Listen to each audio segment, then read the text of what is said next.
CM Revanth Reddy అత్యవసర సమావేశం నిర్వహించనున్నట్లు సమాచారం అందుతోంది. ఉదయం 11 గంటలకు కమాండ్ కంట్రోల్ సెంటర్లో మంత్రులతో సీఎం సమావేశం కానున్నారు. అధికారులు లేకుండా కేవలం మంత్రులతో సీఎం భేటీ కొనసాగే ఛాన్స్ ఉంది. దీంతో రాజకీయ పరమైన చర్చ జరుగుతుందని సమాచారం. మేజర్ పొలిటికల్ ఇన్సిడెంటా అనే దానిపై చర్చ జరుగుతోంది.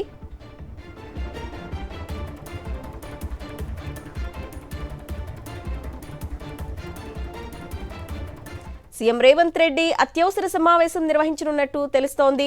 ఉదయం 11 గంటలకు కమాండ్ కంట్రోల్ సెంటర్లో మంత్రులతో సీఎం సమావేశం కానున్నారు. అధికారులు లేకుండా కేవలం మంత్రులతో సీఎం భేటీ కొనసాగే ఛాన్స్ ఉంది. దీంతో రాజకీయ పరమైన చర్చ జరుగుతుందని సమాచారం.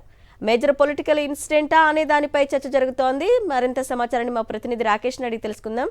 రాకేష్, అసలు మంత్రులతో సీఎం భేటీకి సంబంధించి మీ దగ్గర ఉన్న సమాచారం ఏంటి?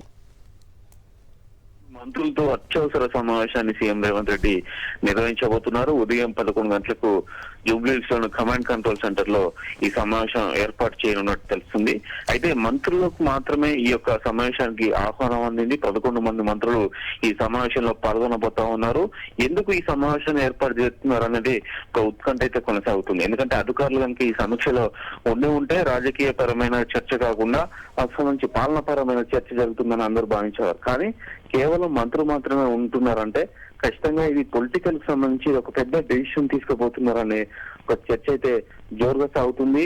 గత కొద్ది రోజుల్లో కూడా ప్రభుత్వానికి సంబంధించి అనేక కీలకమైన నిర్ణయాలు తీసుకుంటున్నప్పటికీ అనుకున్న స్థాయిలో ప్రచారం చేసుకోలేకపోతున్నామనే ఒక చర్చ అధికార పార్టీలో గానీ మంత్రుల్లో గానీ జరుగుతుంది. ముఖ్యంగా సంబంధించి మహిళలకు ఉచిత బస్సు సౌకర్యం గానీ, అలాగే రుణమాఫీ విషయంలో గానీ, ఇప్పుడు కొత్తగా 4 పథకాల లాంచింగ్ సందర్భంగా గానీ అనుకున్న స్థాయిలో ప్రభుత్వం నిర్ణయాలు తీసుకున్నప్పటికీ దానికి అనుగుణంగా ప్రచారం చేసుకోలేకపోతామని ఒక విమర్శ అయితే కనిపిస్తా ఉంది. At the same time BRS నుంచి రోజు కూడా సోషల్ మీడియాలో నేరుగా వ్యతిరేక ప్రచారం జరుగుతున్నప్పటికీ దాన్ని కౌంటర్ చేయడంలో మంత్రులు అనుకున్న స్థాయిలో పనిచేయలేకపోతున్నారనే రిపోర్టు సీఎం దగ్గర ఉన్నట్టుగా తెలుస్తోంది. దీంతో పాటు పంచాయతీ ఎన్నికలకు సంబంధించి ఫిబ్రవరి 2nd వీక్ లో పంచాయతీ ఎన్నికల నోటిఫికేషన్ ఇచ్చి మార్చి 10 లోపు ఎన్నికలు ముగించాలని ప్రభుత్వం భావిస్తా ఉంది. దానికి సంబంధించి ఒక స్ట్రాటజీని ఈ యొక్క మంత్రుల సమావేశంలో సీఎం రేవంత్ రెడ్డి రూపొందించే అవకాశం కనిపిస్తా ఉంది. మెజారిటీగా 80% లోకల్ బాడీలని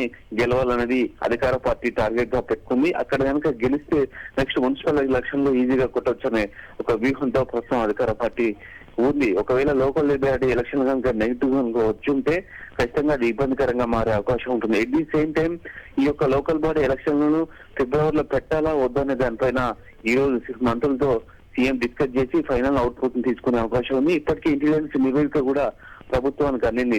ఓవరాల్ గా గ్రౌండ్ లెవెల్లో రియాలిటీ ఏ విధంగా ఉంది, ప్రభుత్వ సంక్షేమ పథకాలు అనుకున్న స్థాయిలో అందుతున్నాయా లేదనే దానిపైన ఇంటెలిజెన్స్ రిపోర్ట్స్ కూడా తీసుకోవడం జరిగింది. ఈ రిపోర్ట్ పైనే ప్రధానంగా కూడా ఈ రోజు చర్చ జరుగుతున్నట్టుగా తెలుస్తా ఉంది. ఇప్పటి వరకు మనకు అందుతున్న సమాచారం మేరకు కేవలం మంత్రులు మాత్రమే సీఎం సమావేశానికి ఆహ్వానం అందింది. అధికారులకు ఎవరు కూడా సమాచారం అయితే ఇవ్వలేదు. కాబట్టి ఖచ్చితంగా ఇది పొలిటికల్ కి సంబంధించిన చర్చ జరుగుతుంది. ఒక బిగ్ పొలిటికల్ డెసిషన్ తీసుకునే అవకాశం అయితే స్పష్టంగా కనిపిస్తుంది. Okay Rakesh, thank you.